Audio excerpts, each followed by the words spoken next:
It's it, fuck that. It's it, fuck that. It's the one. It's the one.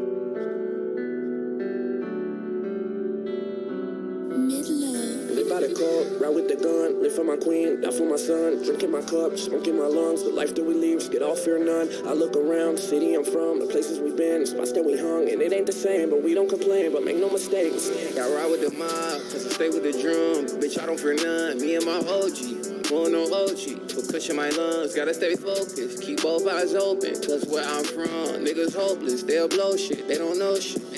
I ride with the mob, cause I stay with the drum. Bitch, I don't fear none, me and my OG. Going on OG, put cushion my lungs. Gotta stay focused, keep both eyes open. Cause where I'm from, niggas hopeless. They'll blow shit, they don't know shit.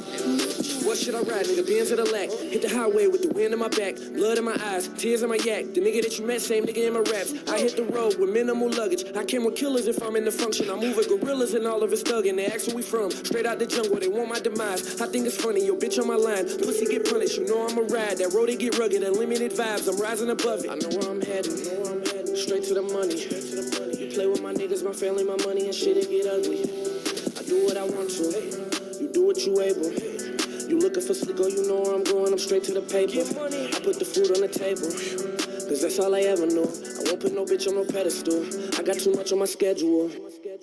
Live by the call, ride with the gun, live for my queen, die for my son, drinking my cup, smoking my lungs, the life that we live, get all fear none. I look around, the city I'm from, the places we've been, the spots that we hung, and it ain't the same, but we don't complain, but make no mistakes. I ride with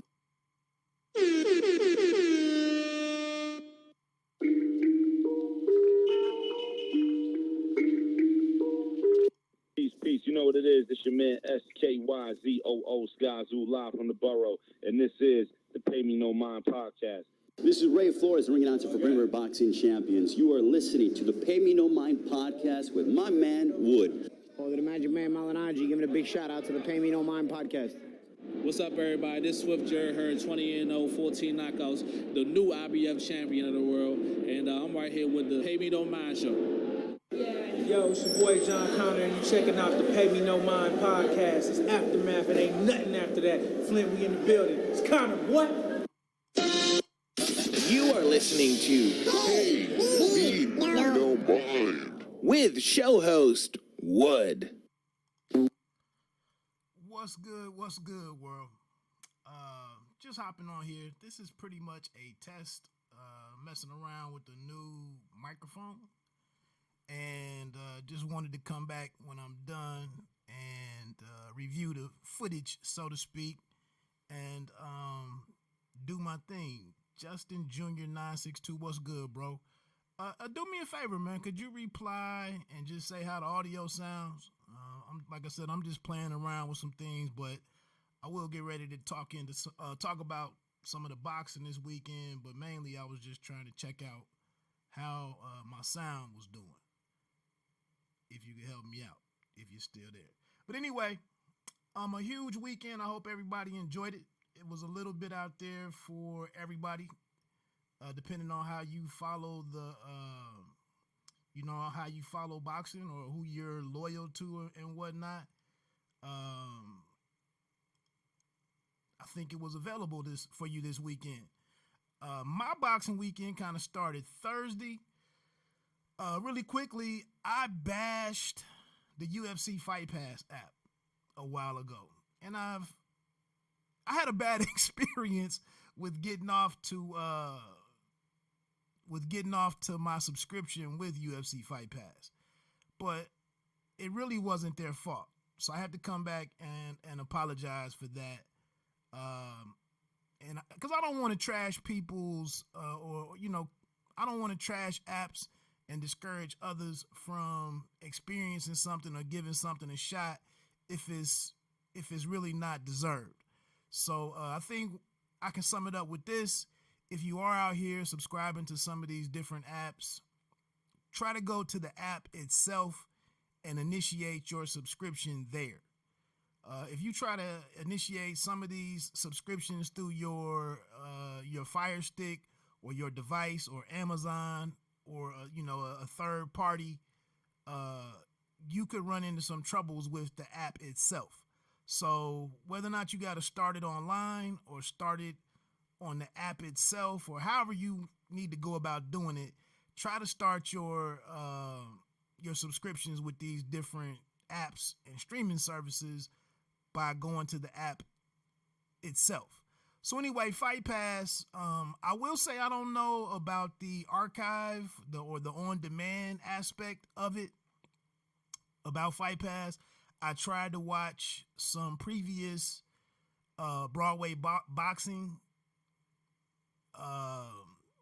cards on UFC Fight Pass, and it didn't work out.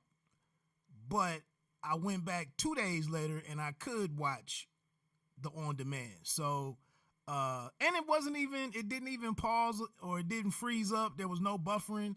It was damn near the same quality as the Zone or when I'm watching the Showtime app. I was able to watch the fights like normally. There was no lag in the audio or anything. So I don't know if something's been fixed in the last 2 weeks, but like I said, this Thursday night, I couldn't watch it real time because I had an issue with resetting my password. I figured it out a day later. UFC Fight Pass's customer service people, they emailed me and worked with me, gave me the instructions on how to link up my account with how I paid for it. And I think the next day, Friday, I was able to actually watch the Broadway boxing that I wanted to see. Speaking of that Broadway boxing, it was some pretty good action on there. It opened with Michael Lespierre against a cat named, I can't remember dude's last name, but it was Rudy. I think it was Rudy Pierre or something. But anyway, I don't want to spend a whole lot of time on that fight. It was a 140 matchup. The significant thing there was Michael Lespierre had previously fought former WBO super lightweight champion Mighty Mo Hooker. He lost in that fight, and this was kind of watching him bounce back, and it just kind of added to the value of the card, man. I mean, it's a guy that I was kind of familiar with, and it was just to see what he learned coming out of that unanimous decision loss to Mighty Mo Hooker, and I thought it was pretty decent. It was a pretty decent fight. I don't know if Lespierre is ready to move forward and really, be a major threat or contend at 140 pounds, but he did get the victory. Some pretty good boxing involved. It was a solid fight to watch. So that opened the live stream. The second bout was a guy who's actually, I just texted him a while ago to see if he could possibly jump on the phone for an interview about the fight. I understand though it's Sunday morning and that might not be possible. So it is what it is. If he responds though, maybe I'll get him on here. But I'm talking about Stefan Shaw from St. Louis. He actually fought Gregory Corbin. And that's pretty solid because Shaw's a guy who's helping Deontay Wilder get ready for his title defenses. So he's learning, and competing with him in training camps, and he's a guy that could make some noise maybe, in a year or two, a year and a half or so or two, or however he gets moved along. Gregory Corbin is a heavyweight who's been in there. He's been the B-side of a couple of different cards. I think most noticeably, actually, he faced Filip Hrgovic, who fought yesterday on the Clash of the Dunes card. And he also fought Charles Martin, former IBF heavyweight champion Charles Martin, on the, I want to say that was the Spence and Garcia card in Dallas. So Corbin is a pretty disappointing guy in my opinion. I really don't know. His demeanor in the ring is very disappointing. He seems to have like an opponent's mind state where I don't know if he's really there to win. But I mean, if he goes in there and takes those shots and he, like I said, he's been stopped. Hrgovic, I think, stopped him in the first round. The fight with Charles Martin was an absolute embarrassment just from the way that it was fought. All of the intentional fouls and so on and so forth. That was a horrible look. But Stefan Shaw in terms of watching him and his growth and development. I thought it was a pretty good showing for the kid. It ended up being a second round knockout. Let me bring up the box rec real quick. I did put an article out there on this at overtimeheroics.net if you want to read some more of the detail. That's out there, but so it's not like I don't know what I'm talking about. I just did a lot of boxing writing this weekend, and it's all kind of running together in my head right now. It was actually a third round knockout. I think at the end of the second round, Shaw knocked Corbin down, and I thought it was over, and but it was at the bell. Corbin made it into the third round. Shaw moved in under control, took him apart within the first 45 seconds of round 3. Corbin was like, he went to step, ran into something, like his lead foot locked up, and then he fell back on, like he paused for a second and then fell back into the ropes. And then Shaw moved in with the flurry, and Corbin was kind of non-responsive. So the referee stepped in and called it off. But as soon as the referee waved it off, Corbin, said something and, kind of objected to the fight being stopped. But I don't know. It was a weird situation, but it seems like that's common for Gregory Corbin fights, is that they end a little weirdly. Good win for Shaw, though. Like I said, that was his, I believe that was his 13th win, maybe his 11th knockout, I want to say. And like I said, man, he's a guy spending camp. That's kind of the process. You start working camps and being a training partner as an up-and-coming guy. You get that experience in there against guys who've already proven themselves at the world-class level. And then you gradually start popping up on some undercards. And then, one day maybe you face that, title holder, down the road. So it's kind of all a part of the maturation process for Stefan Shaw. One thing that was positive in my opinion was that Shaw came into the fight at 246 pounds, which I believe was the lightest of his career. And I just say this because, and I may come back to this later in this, but I pretty much watched the heavyweight division with one thought in mind. And that thought is, how in the hell can you do anything to help yourself, to get yourself a shot against the right hand of Deontay Wilder? And in my opinion, that's going to take some agility or some mobility. Is going to need a piece of how you do that. So in my opinion, for some of these guys that continue to come in, 250 something pounds, 260 something pounds, I think Dillian White yesterday might have been 271 pounds. In my opinion, in my humble opinion, it doesn't bode well for you to bulk up and come stand in front of Deontay Wilder and try to convince yourself that you're just going to endure his right hand. That's a failed proposition in my opinion. But anyway, man, not getting too far ahead of myself. Good showing for Stefan Shaw. Take out a guy. I mean, that's a mutual opponent between him and a guy like Filip Hrgović, who you saw yesterday, like I just mentioned.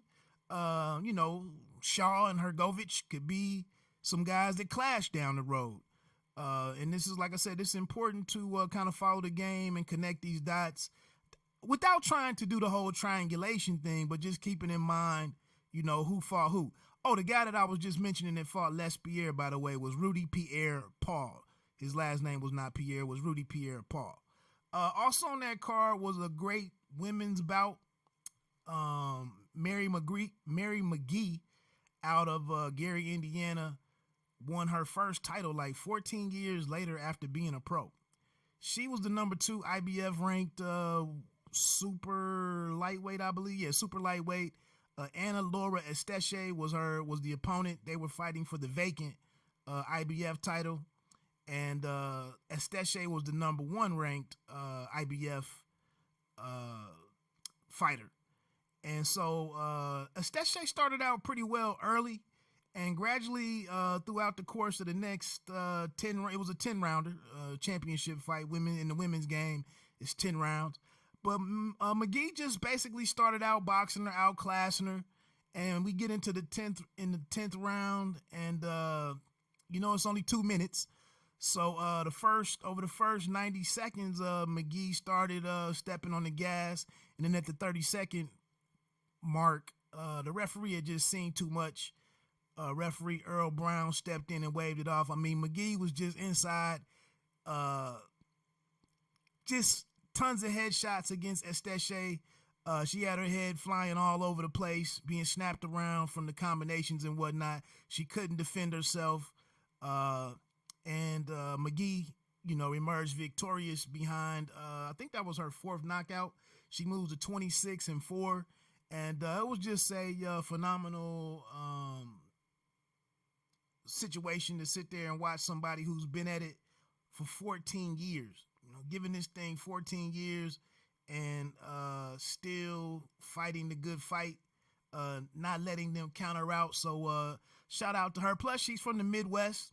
If you follow Claressa Shields, I believe Shields was at the fight and put up went live during the closing moments of that fight. Always salute Claressa Shields for her support of the sport. I mean, if she's a gym rat, 1, and then secondly, she cleans up on, Thursday, Friday, or Saturday night and regularly heads out to the biggest fights and really supports the fight game, and I think soaks up everything that she can, especially from the males, that she tries to borrow aspects of their game from and emulate different things and whatnot. So I always salute Claressa Shields for constantly working on her game and improving. In the before I get to the main event of that card, there was an impressive kid on there that they also showed. His name was Victor Padilla, a lightweight, DeBella lightweight. He fought Frederick Boeing. He stopped Bowen in the 5th round to move to 7-0. That was like his 6th knockout, might have been his 7th. But pretty impressive lightweight, very early for the kid. Like I said, 7 fights. But it was a very entertaining fight. Frederick Bowen, when you have a young prospect like that, you want a guy like Bowen to come in and really challenge him and pressure him and make him feel uncomfortable and make him have to overcome face and overcome some adversity. And I thought it was a pretty entertaining fight. Again, man, this is on Fight Pass. I mean, they have a $9.95 per month option, as well as the year-long thing where you can pay $99 or something. If you like boxing, man, it's another alternative out there. I don't really do the MMA thing, but it is what it is. I was trying to see something real quick. I was trying to send this link out here real quick to the show. I mean, just to some people on Twitter. Try to let some folks know that I was over here live streaming. That's not what I wanted to do at all. Let me come back to that. Moving along into the main event of the card was O'Shaquie Foster. Like I said, man, check out my article at www.overtimeheroics.net. More detail is out there on the fights, the outcomes, and details on the action and all of that. So if I'm doing a bang up job on here trying to recap it, feel free to go over there and check it out and do that. But O'Shaquie Foster is in my opinion, he's a dark horse guy at junior lightweight. He seems to be almost in the vein of a Tevin Farmer, a guy who I think he came to the sport a little late, according to an interview that I heard earlier in the week. of him. It was a podcast I was listening to actually, but he was on a couple of things this week. Honestly, it was kind of good money for the different number of appearances that I saw him do this week. In a couple of different on a couple of different platforms or outlets or what have you, and it's good to kind of see the guy. You know, he is a Showbox alumnus, upset a pretty good prospect over there in the John Fernandez kid from Spain. He did that last year. He has a knockout of the year stoppage from his previous fight, and he's been online, you know, trying to call out guys like Tank Davis before Tank moved up to lightweight. And he's just one of these guys, like I said, along with the Tevin Farmer, seems to be a hell of a fighter and just getting better and better. He does have the 2 losses against him, but he took out Alberto Mercado, who was 16, now 4-1. But it was a 10-round unanimous decision. And like I said, man, Foster can fight. He can flat out box. Make no mistake about it. Everybody can't get to the big time fights and you know, be on TV and or be on Showtime, top, you know, ESPN and all the Fox stuff. Everybody can't get there, you know, without going through their own journey. I'm still trying to grab this link so I can put it up on Twitter. But actually, I'm gonna grab it from right here. So let me do that. But yeah, but like I said, man, the kid can box. He's a good watch. He has decent power. I just told you that he had the top, you know, the knockout of the year type performance just a fight ago.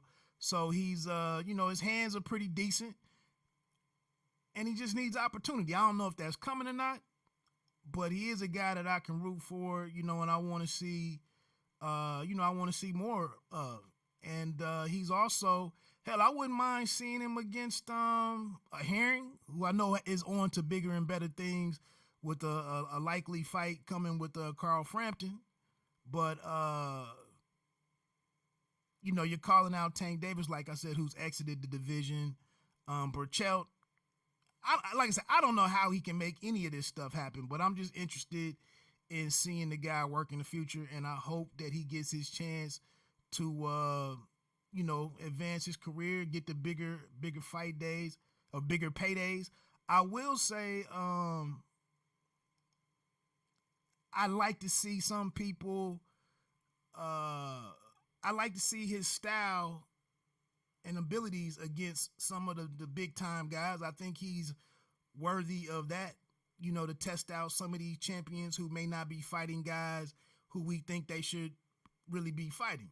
I'm getting ready to send this link out right now on Twitter.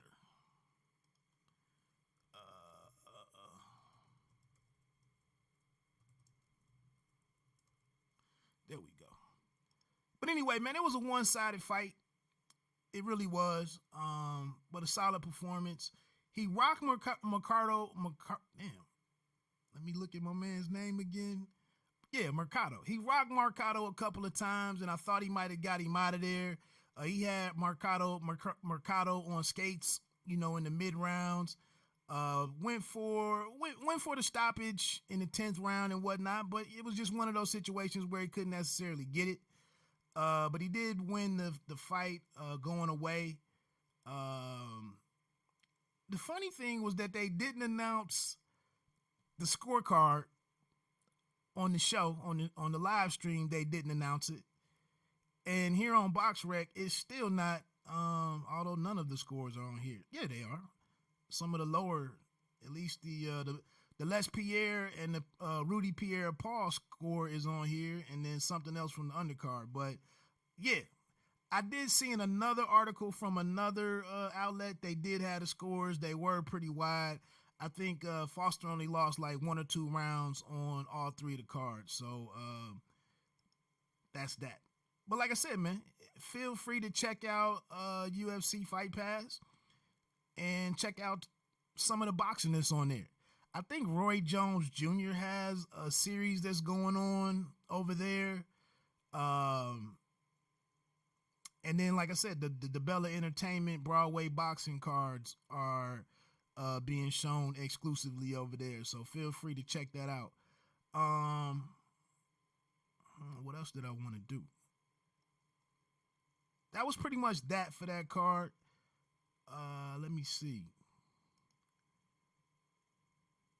Is this okay? Next, man, I guess we can kind of get it. I guess I can kind of get into the big, the big this weekend's big card, the Clash in the Dunes.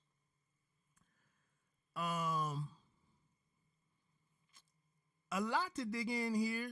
Obviously, you can go a number of ways with this card. I presume people that didn't like Anthony Joshua or didn't care or don't believe or don't want to support or whatever, I presume if you didn't like the brother, there's nothing that he did that means anything to you. Probably didn't gain many new friends or convince anybody of what they differently, or to think differently about it. But I think he accomplished the important goal for him, which was to regain his titles, probably regain his confidence in himself, and give himself a chance to go on and resume his career. The one thing that I feel is a bit messed up about the thinking, the thoughts, the attitudes towards Anthony Joshua is like that the dude isn't a fighter, like he isn't a boxer, like he hasn't devoted a lot of a great deal of his life, like he hasn't taken these lumps, like he hasn't been dropped, in camp the number of times that we've heard about. Like he didn't get in the ring with the Vladimir Klitschko and get dropped. Like he didn't. It's almost as if the man just popped up on the scene for some against Charles Martin. It may be an opportunity that he didn't deserve, and that he didn't just, that he just was handed that fight. I mean, that he was just handed the outcome of that fight. The titles were given to him. The subsequent fights with Brazil and Molina and whoever, all of these other guys, like none of that means nothing. It's all a show. It's all being staged. And I'm not really trying to defend the guy, but I get it. A lot of stuff came to him very quickly. There's a lot of Deontay Wilder love out there, and people want to see Deontay Wilder fulfill the things that he said he's going to do, and that he tells his following that he's trying to do and trying to get done. And people want to see that stuff come to fruition now. So I get that. On the other side of this thing, it looks like Anthony Joshua, like all of this stuff was put together in his favor and made easy for him. I guess that's the thinking on it. But anyway, last night he had some business to take care of. And I think for the most part, man, he did what he had to do. I mean, that's the first thing that comes to mind, is that he did what he had to do. I think it was a little bit more to it than just that. No, it wasn't the typical heavyweight fight that we want to see. But I think it was suspenseful right up to the end because of our collective questioning about the toughness, about the chin, the durability and all of that.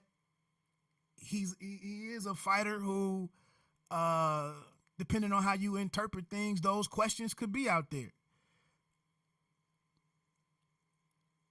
I don't know where I am with it. I think no, the guy is not perfect.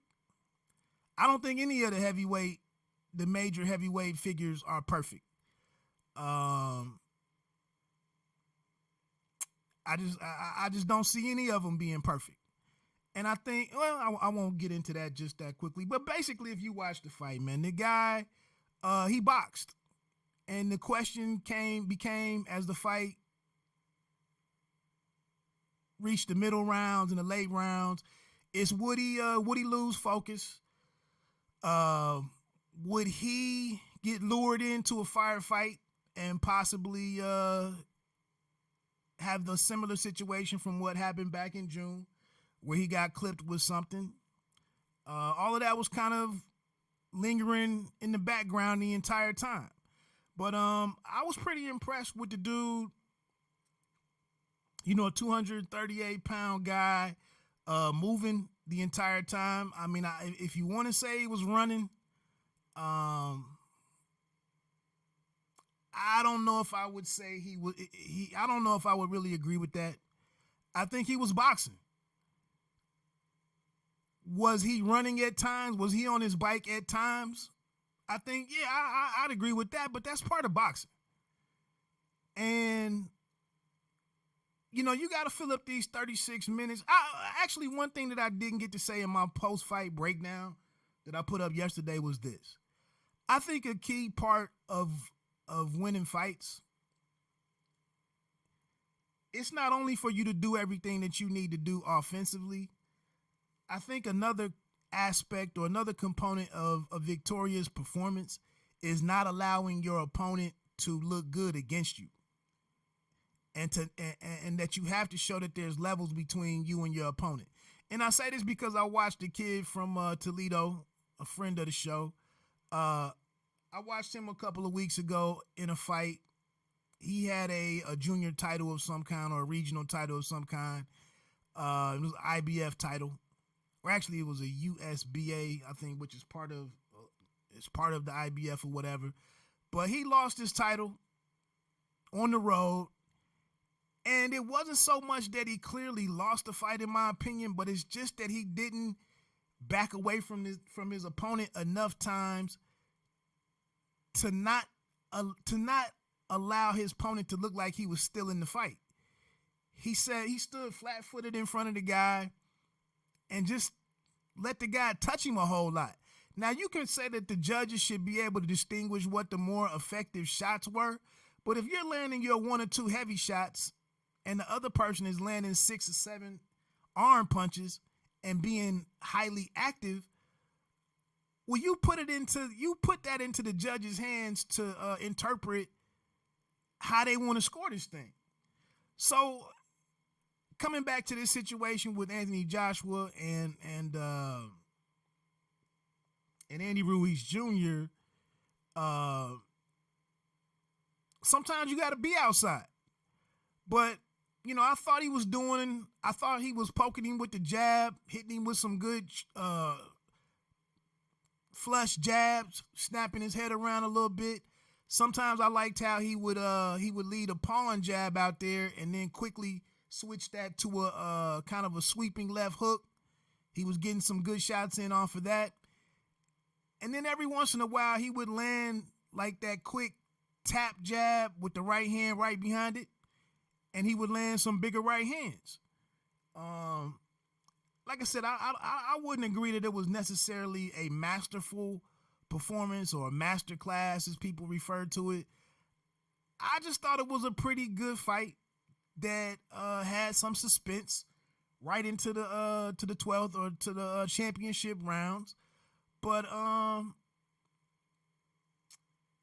once it did build to the to a climax, for lack of a better words, Andy Ruiz Jr. was just unable to really pull the trigger.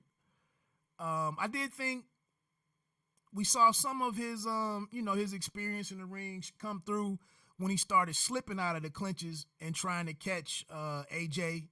I thought that was a good tactic on his behalf, and kind of him still trying to fight, him still trying to find a way to win it. So I thought that was good. I saw him jabbing to the body a little bit. But I don't know. I tried not to make a whole lot about the 16 pounds, but I will say Brian Kenny, I caught him on the radio before the fight, and he said something that resonated with me, which was, it's not just the 16 pounds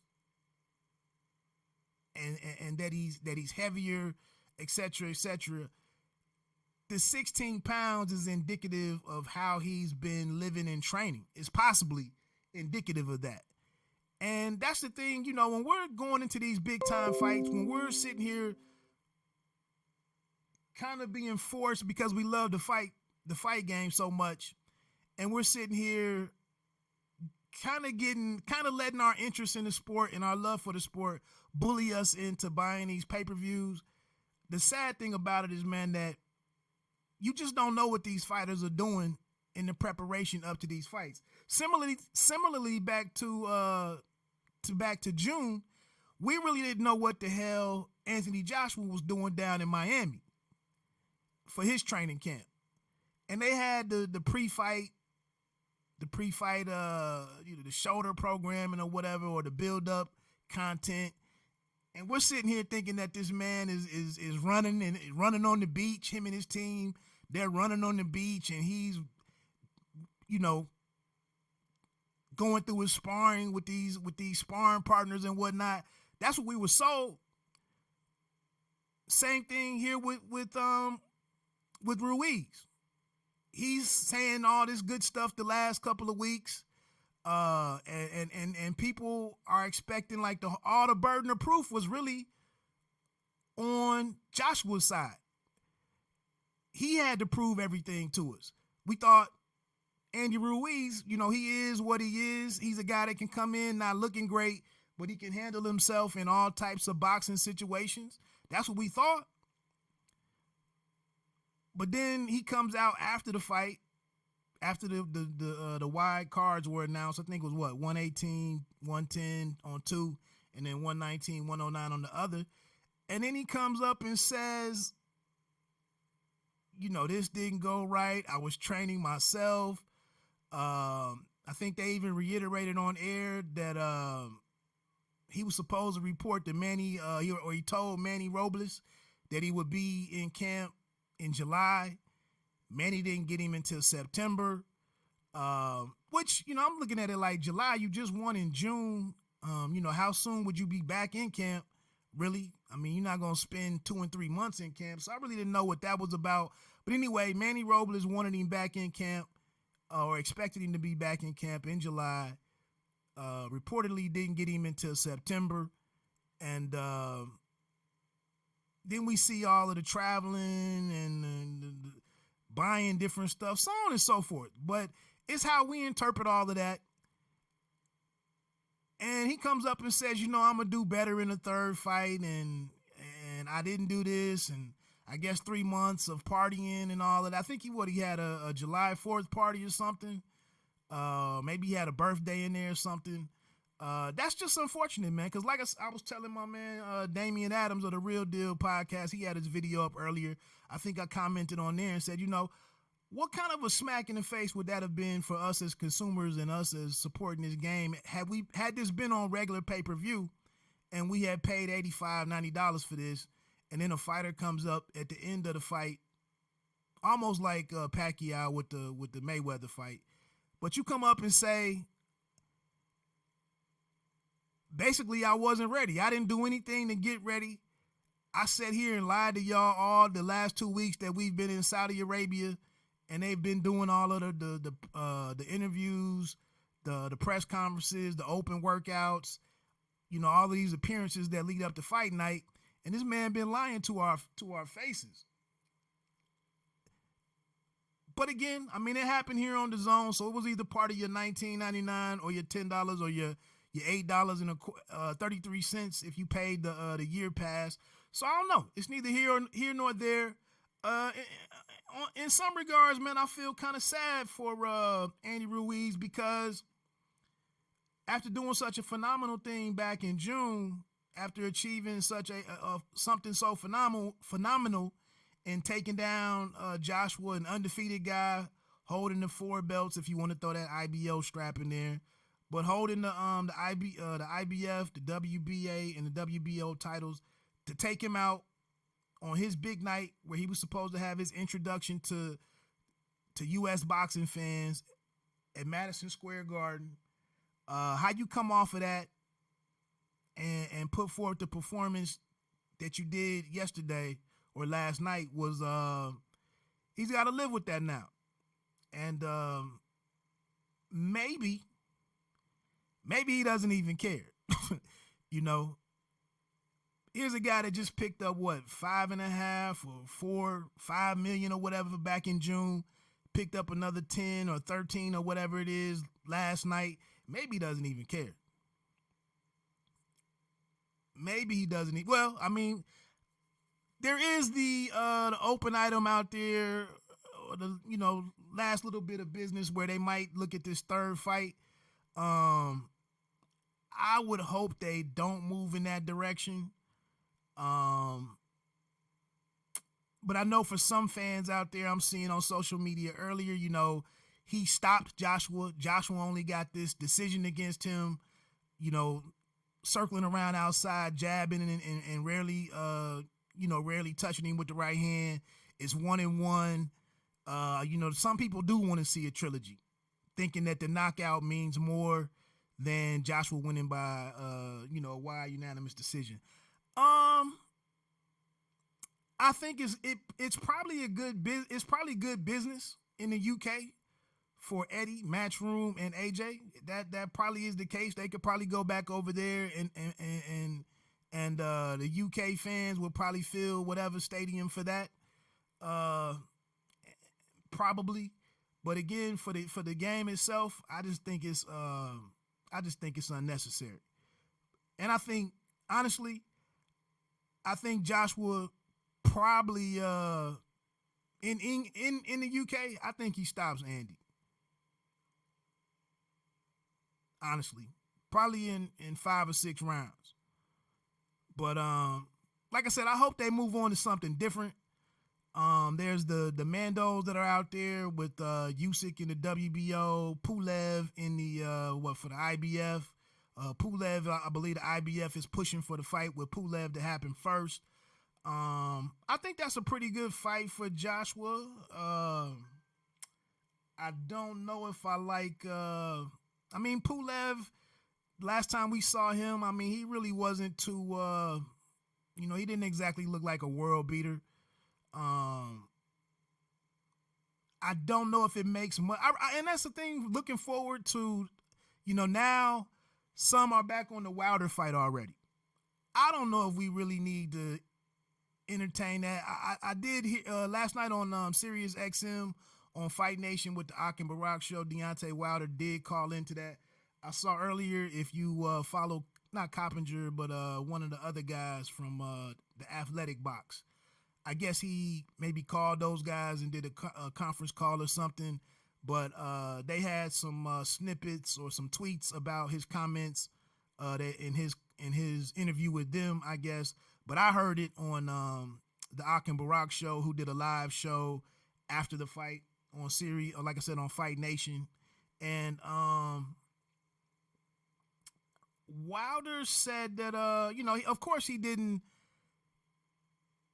approve of Joshua's formula to getting the win, understandably. He said he was on his bike most of the night. He said he didn't do enough to please like boxing fans.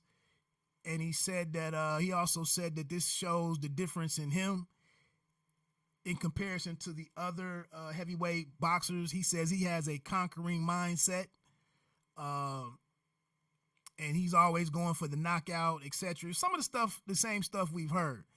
But I guess my reaction to that, or my response to that, is like, you just came back from losing 4 to 6 consecutive rounds to a guy who we don't know how old he is, early 40s, mid 40s, could be turning 50, in a year or two. I don't know. But you just sat here and went out about your fight the way that you went about your fight. And of course, we all know that you have the big eraser, but I don't know if I really care to hear you trashing this man's approach to winning a fight. Like yours is just infallible. Like we can't question anything about what you do. I don't know how you have a conquering mindset when you sit up and drop 4 or 5 rounds to an opponent. You just getting through the fight the way that you know how to get through the fight and the way that you want to get through the fight. But I mean, they gotta talk. They gotta trash each other. They gotta, they gotta be talking about something, or nobody wants to see the potential matchup. But basically the thing was when you get through the full segment that he did with the Ak and Barack show, basically it boils down to the fact that he's going through, he's having some, he's getting in his feelings a little bit because plans were being put together for him and Ruiz to fight Cinco de Mayo of 2020. It's really why he was in his feelings a little bit on the call with Ak and Barack, is because he thought he had an easy payday. Even if it wasn't an easy fight, it was easy business because him and Andy Ruiz are both PBC affiliated or affiliates. So the thinking for him was, I get past Tyson Fury in late February, and then Cinco de Mayo, we move over to that boxing weekend. We move over there as heavyweights, and we do great business there. And I think it was all laid out looking good for him.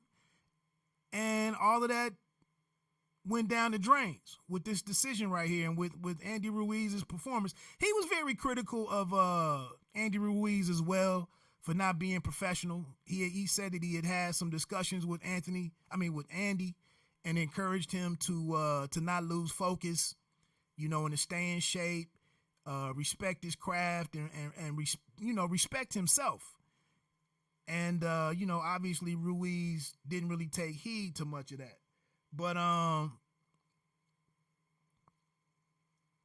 like I said, speaking in terms of Joshua, what he does next, I think the one good thing in my opinion, as a fan of the game, I think it's good to have a third guy out there amongst, to create a big three in the heavyweight division. This performance right here, it doesn't move the needle for me in terms of Joshua being better than either of the other two guys. I think it kind of resets things. I mean, he showed us some new wrinkles. This is some evidence that he's addressed the stamina situation, the constant knock against him and his stamina. Definitely you got to do it more than once. But it seems like, we've monitored his weight over the past few fights. There's been concerns when he was above 250 that he wasn't mobile enough. And then down in the 240s, he still looked a little too stiff and robotic and et cetera, et cetera. But now him coming in at 238. The one impressive thing that I thought, you see some of the lighter guys doing that jump away from the body shots where they raise their hands up in the air and kind of push themselves back through their hips to get away from or to elude or to evade body shots. And I thought that was pretty impressive, man, to see a 6'6" guy, 238, 240 pounds, being able to move that way too and avoid some of the shots that some of the body shots that Andy Ruiz threw. Other than that, man, I just thought I think the one thing that is still problematic for me is on the inside, but I don't even know if this is a problem moving forward because Ruiz is a 6-foot guy. A lot of the guys moving forward will be 6'5", 6'4", and up. So one of my thoughts was he might not be handling the action inside the best. He still seems to get a little out of position, some of the wrestling and stuff. I think he still needs to work on some of that. And I think you aren't going to be able to hold and close your eyes and bend around and avoid shots. You're gonna have to get inside and see what's coming your way against some of the bigger guys. And it just seems like at times they got tangled up inside. He kind of lost sight of where Ruiz was, didn't know where Ruiz's hands were, and the referee, he was kind of counting on the referee to stop the action and reset things. And I just think that's not always going to work, with some of the guys 6'4", 6'5" and up.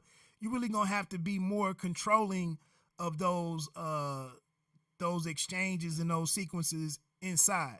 I mentioned earlier that Andy Ruiz started slipping off of him when he went to some of the clinches. Ruiz was anticipating that and slipping out of it and trying to throw an overhand right or some kind of looping shot up top. So you're just going to have to be more, you're going to have to handle those situations a lot better moving forward.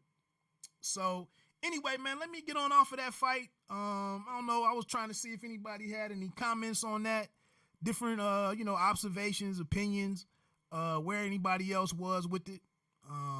Again, like I said, I'm in here mainly just doing this test, working with a new microphone and whatnot. Finally, I see my phone is working a little bit better because I watched the show kind of on my phone to see if anything is going on with the live stream. So anyway, we can move over to this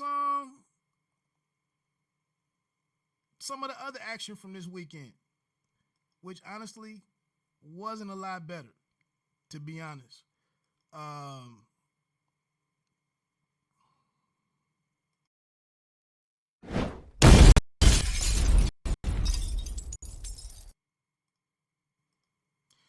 This Charlo card that was over on Showtime, like Showtime has got to be ready to move on from 2019 in boxing. I mean, the Eubank fight with Korobov, guess it didn't really get out of didn't get out of the second round. Honestly, I turned to it a little late. But damn, I mean, he dislocates his shoulder. The fight doesn't happen between him and the fight is stopped, and Eubank, I believe, wins by technical knockout. I did want to kind of see that fight. Just as part of, one of the fights that kind of fills in the calendar. I didn't have many big expectations for it. I'm not the biggest fan of Eubank in terms of him being a threat at middleweight. He was speaking a good game and, said that he wanted to face Charlo and take over the middleweight division and whatnot. But honestly, man, his skill set is a little underwhelming for me. He's not busy enough. He's not fluid enough. It's not he kind of throws in single shots. I don't think he uses his jab a whole lot.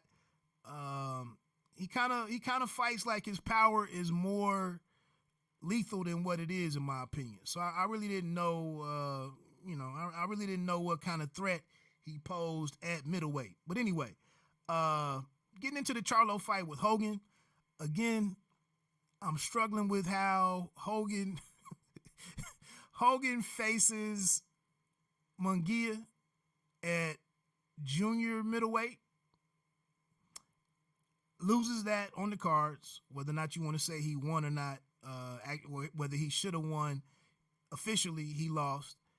And then this dude just hops to the front of the line and challenges Jamal Charlo, gets to challenge Jamal Charlo for his WBC World middleweight title. What does that say about the WBC rankings? We already know we have our daily problems with the organization, the sanctioning bodies anyway. But again, some Irish dude who hails from Australia comes in and jumps to the front of the line and gets to fight for a world title at a weight. I don't believe he's fought at middleweight before, but he says, I'm comfortable up here. I didn't have to squeeze down in anything, whatever. Honestly, man, I didn't think he looked too bad early on. To me, he kind of maintained the angle that I see more so from the southpaw side. He kind of had this slim profile that he was that he kept and fought from, that I thought served him well early on against Jamal. But I had no faith in this fight going beyond the 4th to 6th round. And you saw the first knockdown with the Jamal said he turned into a ballerina. That's kind of funny how the after fights, man, some dudes try to exhibit some good sportsmanship, but then when you had to talk through the highlights, you got to talk through the highlights. So he praised him for being a good opponent, for giving him a good challenge, etc., etc. And then he calls the man a ballerina. Anyway, but he got the knockdown there in the 3rd or 4th round. One thing that I saw with Hogan in some of the mid work, he seemed to do a lot of his offense, and he seemed to initiate his attacks by kind of charging in. And I didn't know if that was just something he was doing in the mid work section that I watched, or if like that would pop up in the ring. But I saw some highlights from the Munguia fight, and like I said, it just seems like he likes to rush in and kind of initiate contact and to initiate his short combinations or whatever he's trying to do. And I thought that was going to be a problem for him. And that's what he got caught with, running in in the 3rd or 4th round, I believe. He ran in and Jamal caught him with that half hook, half uppercut. It was more uppercut in my opinion, but they threw it out there as kind of like that hybrid punch. I like that punch though. I'm starting to see a lot of guys, as I'm writing up some of these fights, sometimes I'm like, the angle of that was almost a hook, but it came from down low like an uppercut. I'm kind of a fan of that shot for those that can master it and make it work for them. So the first knockdown, he got up. I give him some credit. He had never been down. Actually, that was his 2nd time going down in his career. But, to get up from that one, we saw Lubin, didn't get up from being hit or being knocked down. Actually, I'm sorry. That was Mel. What's his name? My man J-Rock didn't. Well, he got up too, now that I think about it. So anyway, moving on. We get into the 7th round. And you can see I'm sitting here, I'm really riffing right now because after watching all of the hours of the Clash on the Dunes, my boxing was kind of washed for the rest of the day. I just tuned into these next 2 fights just to be nosy more so than to really, and then I didn't have many expectations for this fight.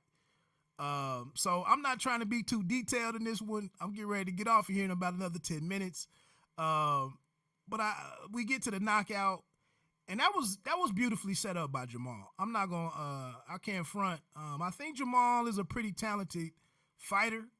I think he does a lot of the basics pretty well.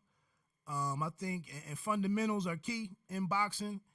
And I think he has a lot of tools. The fact remains is that we just can't see any of these things, any of these skills and talents applied against a credible opponent. He holds out some hope for a meeting with Canelo Alvarez. I don't see that happening. I really don't know why we can't get a fight with Demetrius Andrade.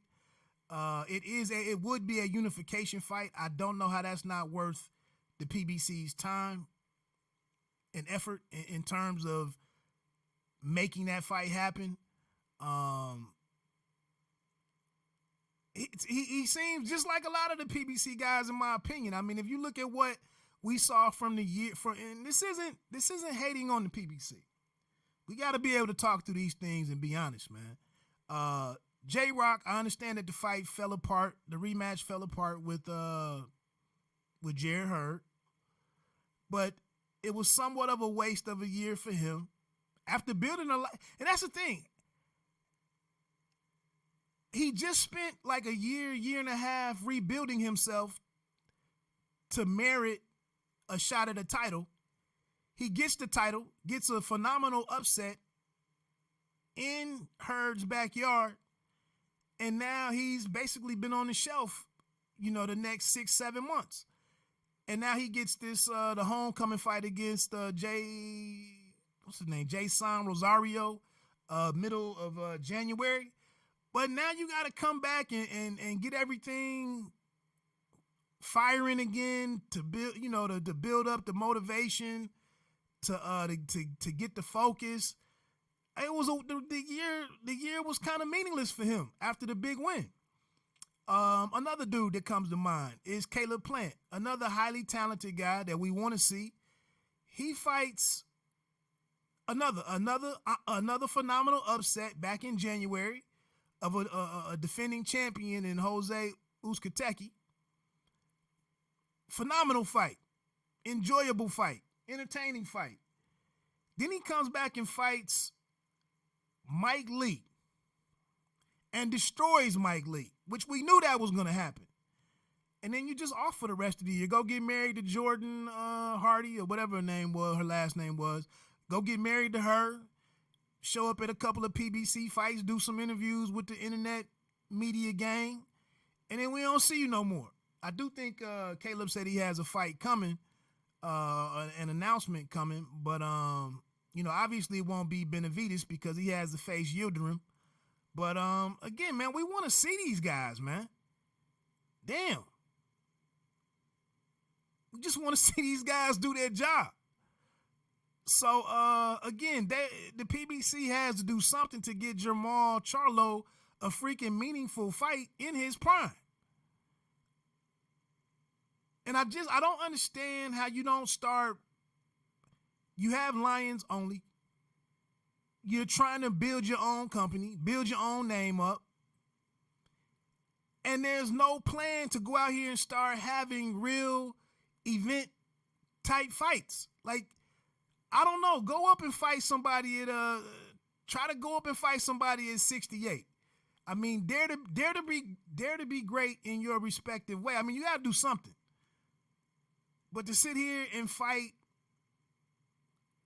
Dennis Hogan at Barclays, and basically really not be tested, that doesn't really do a whole lot for me. I mean, and I'm sick of that in boxing, to be honest with you. But again, if you're gonna get it done, you need to get it done. If that's who they're gonna put on the if that's the other name that they're going to put us along, to the side of yours, and that's who you got to show up and face. This is how you better come out and make it happen.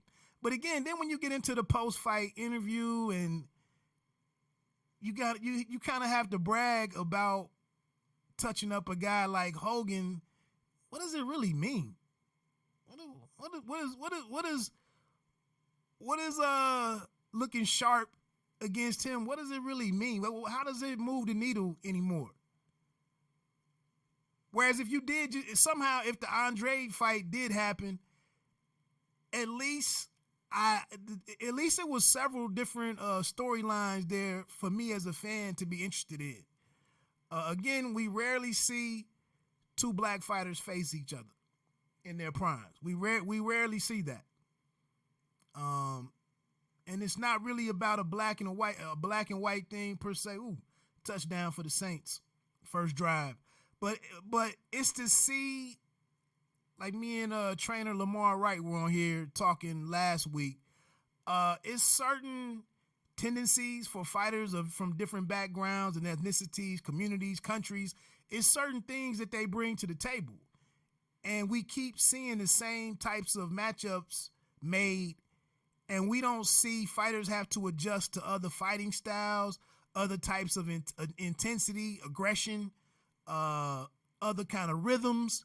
It may be certain things that Eastern European fighters do in their training camps, and then I've heard. I was watching Dennis Doglin, and he mentioned something about in sparring with in sparring with Kovalev, he said Kovalev intentionally beat up his guard and his shoulders and his arms. And he said that had never really been done to him, but he said it made it hard to spar with him, after the 5th and 6th round. And so, like I said, it's different tactics is what I was looking for. It's different tactics that fighters from different backgrounds might bring to the table. And so, like I said, when I say something like we rarely see two black fighters facing one another, it's certain things I think across the country, kids coming up from certain backgrounds, you have a certain attitude towards winning. You have a certain attitude towards not letting another man defeat you or get the best of you. It's a certain level of competition. It's the threat that this man is taking food out of your kids' mouths. The threat that you could be a step closer to poverty or harder living and whatnot. I want to see that type. That's what I was talking about when I say I want to see two black fighters face each other, two black American cats face each other. I want to see how you respond to adversity, and I want to see how each man adjusts to that level of competition, that type of competition. That's one thing we see with Anthony Joshua, and some of us that have a problem with him, it's all the laughing and the giggling and the smiling. Can you be a dog? Will you be a dog? And so that's what I'm talking about when I say we don't see enough black fighters facing each other at the right times. I think we saw some things when we saw, fight of the year for me, Jared Hurd and J-Rock, as I just mentioned. We saw some things when Shane and Floyd fought. We saw Shane land one of the best punches that we've seen Floyd encounter. Floyd and Zab. The Zab's quickness and the southpaw stance. We saw some different things there early on. So that's what I'm talking about. It's not just strictly inserting or injecting race into the discussion for the sake of that. But let me move on, man. Like I said, a good win for Charlo, an exciting finish. Like I said, if you don't respect him for whatever because you don't think he can compete with a Canelo, I do think he has a respectable skill set. But we can't keep seeing him face inferior talent, and we're supposed to project him against XYZ. You gotta start having some meaningful fights. I only got one more fight to really get into. Let me see here.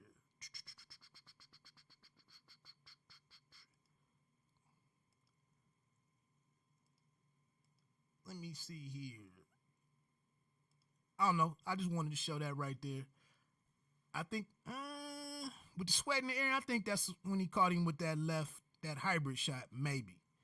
The one crazy thing was before I completely move off of that, I thought it was a good stoppage. And the boxing funny thing was Hogan said, I never felt nothing like that. I would like to see Canelo. I would love to see that fight, man, and I would love to see Charlo get that opportunity. Obviously, it'd be a nice financial windfall for the brother. But again, what I was just saying, Canelo is kind of falling into that situation where he's facing the same individual with a slight variation to him. I need to see you face somebody a little more athletic, a different rhythm, a different type of aggression. We got to see that. But anyway, I digress. Let me get on to this last dude, and so I can get on out of here. I got some stuff to go run and do. Where was I going with that?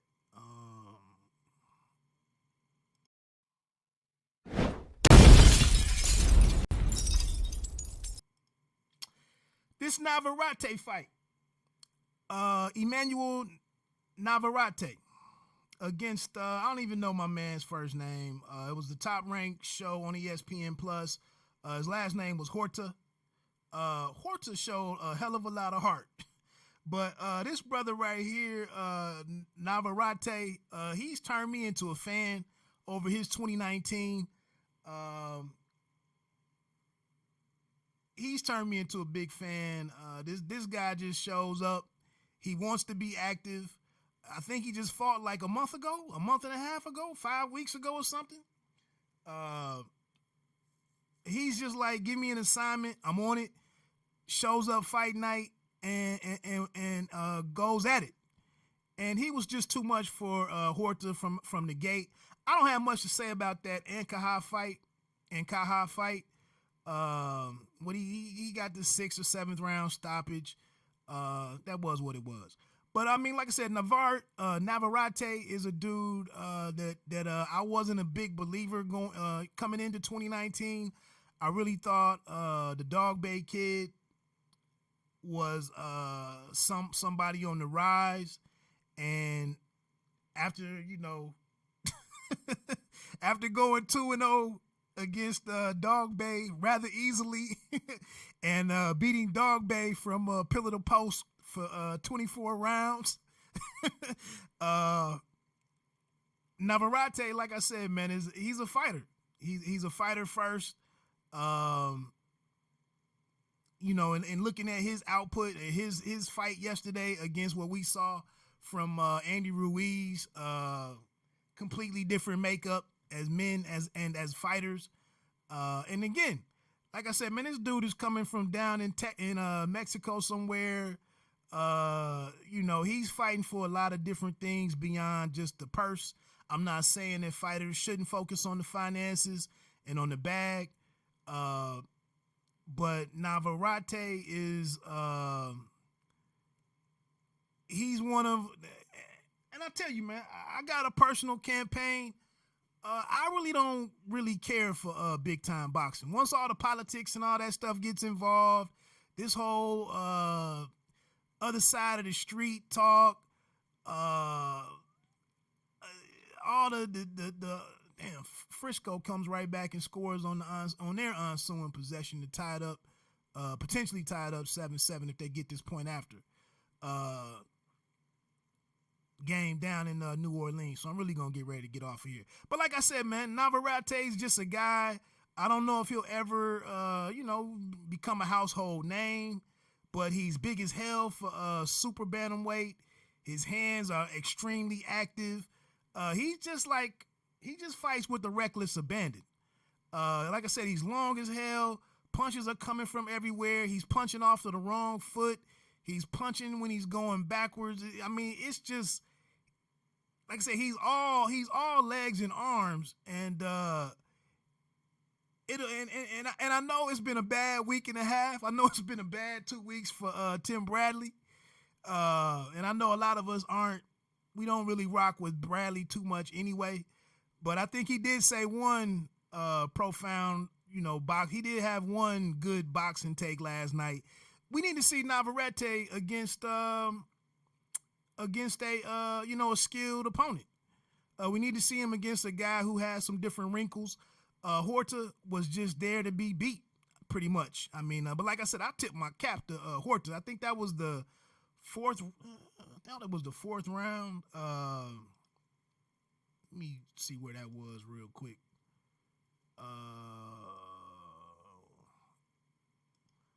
Hold on real quick. Let me check that box rack. But a good fight. I mean, I don't know how many of the other 122-pound guys we'll get to see Navarrete against. I think he's a guy that could possibly go up to featherweight pretty quickly. Like I said, he's 5'7". And I guess one of the things that they mentioned on the stream was the fact that he's trying to stay as busy as possible because it keeps him in the gym, it keeps him focused, and there's not the opportunity for him to have the weight gain issues.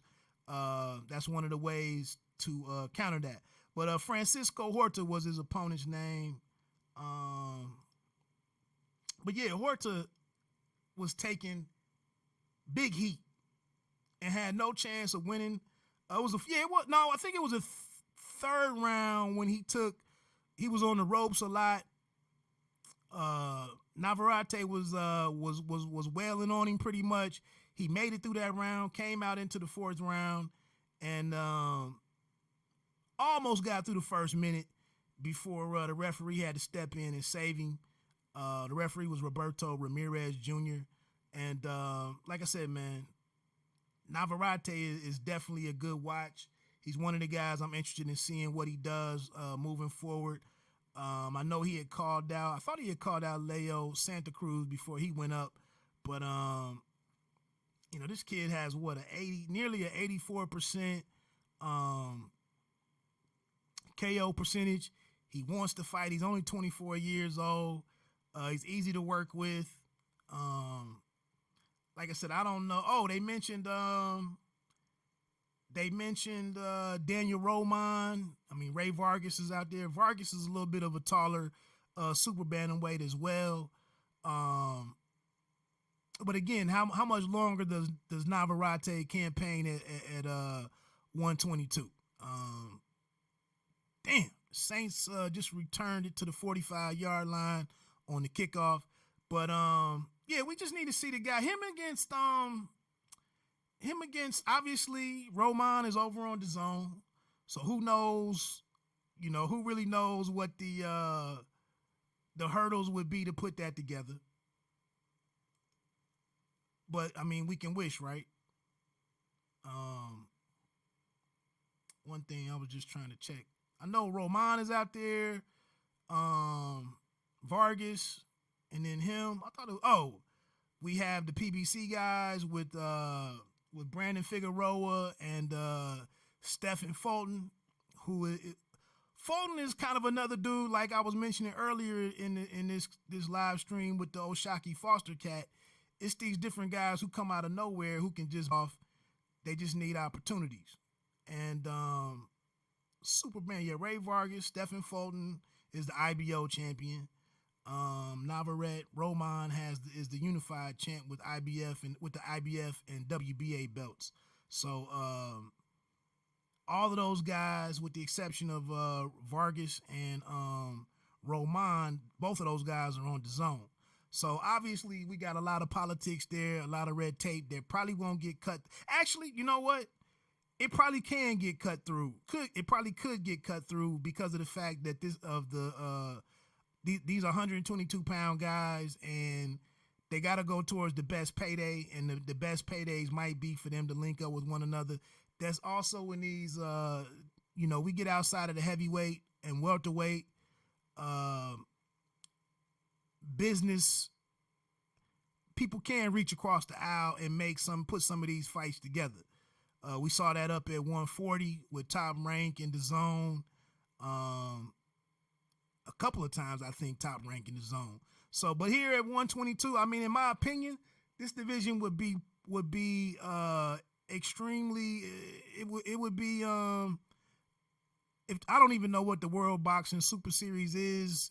Whether they come back for a third season, but in my opinion, it should be one of the top candidates for a tournament. Is super bantamweight. But again, Bob, Al, it's not like they send their assets towards these tournaments. But I think it would be phenomenal if we could get this group of guys in here. Like I said, Figueroa. I think I did an article on this on that might have been roundbyroundboxing.com where I posted that. But if you can get Roman, a very skilled dude, good power. Navarrete, obviously who he is, Stephen Fulton, the skill set that he brings to the mix in that group. There's TJ Doheny out there, who's a hell of a fighter. Kind of gives up a lot of physical attributes to these other guys with their height and reach. And Roman honestly already has the victory over Doheny. But throw Brandon Figueroa in there. Like I said, this would be an ideal division for a tournament, but I don't see that happening. So anyway, man, Navarrete gets that victory. Moved on to 30-1, 1 loss, 26 KOs. And like I said, man, I'd be interested to see what the kid does in the future. What else? That was pretty much it, man. Let me get ready to get on off of here. I got to put some things together for something later on tonight. Actually traveling a little bit later.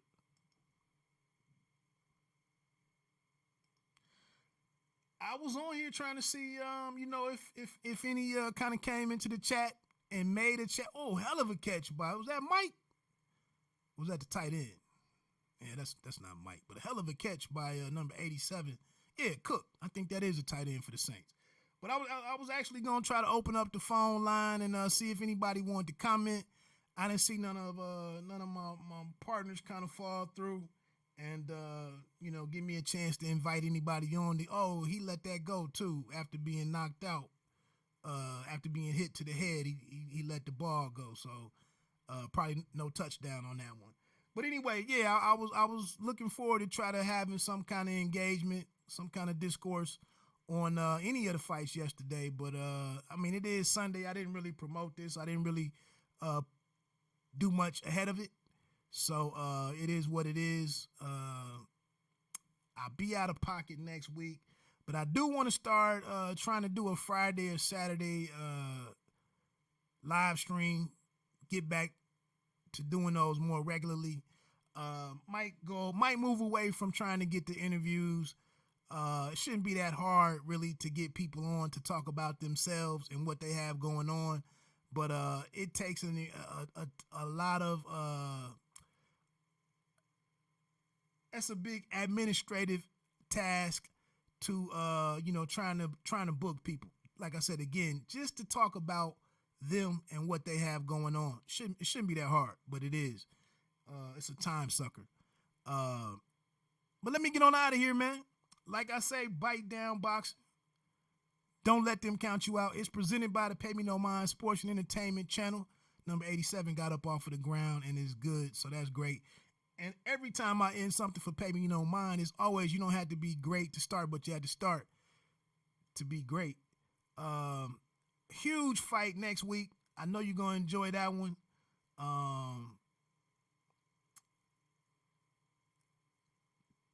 Doubleheader with the Comey and Teofimo Lopez. Teofimo Lopez in the co-main. Terrence Bud Crawford, some people's #1 pound for pound guy in the sport. Tim Bradley said he could cut. Where Tim Bradley ran into it this week was saying or suggesting that Bud would beat Floyd. Some people lost it.